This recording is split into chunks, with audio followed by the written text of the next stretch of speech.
notre comparatif quotidien des programmes des 2 finalistes. Dernier thème, pas le moins important, l'éducation. Elle était la priorité du président Hollande. Elle le reste pour ses 2 successeurs potentiels, avec des propositions diamétralement opposées. Emmanuel Macron et Marine Le Pen misent quand même tous les 2 sur le primaire. Hakim Kasmi nous dit comment.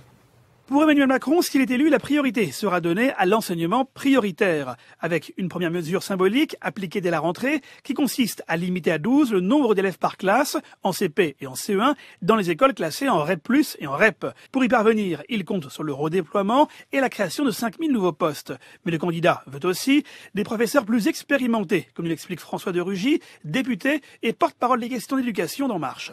Le système des affectations en France, au sein du ministère de l'Éducation nationale, malheureusement, conduit à ce que les écoles, les collèges, les lycées, on va dire, où les élèves ont le moins de difficultés, sont ceux dans lesquels on finit sa carrière, en quelque sorte. C'est-à-dire, en tout cas, ceux pour lesquels il faut avoir pas mal de points pour y être affecté, alors que les écoles, les collèges ou les lycées qui relèvent de l'éducation prioritaire, étant moins demandés, eh bien, c'est ceux où les jeunes enseignants sont affectés, souvent sans expérience. Ça peut être leur premier poste. Du côté du Front National, la priorité, c'est aussi l'apprentissage du français qui devra représenter plus de la moitié des heures de cours chaque semaine dès le CP.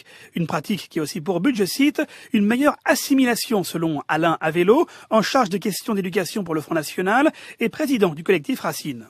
On connaît la situation au niveau du collège particulièrement, où nous avons des classes où se côtoient des enfants dont la langue maternelle n'est pas la même. Parfois, il y a 7, 8, 10, 12 langues différentes parlées à la maison par ces enfants. Eh bien, si l'école veut assimiler, nous avons cette ambition. Il est évidemment impératif que le paquet soit mis sur l'enseignement du français.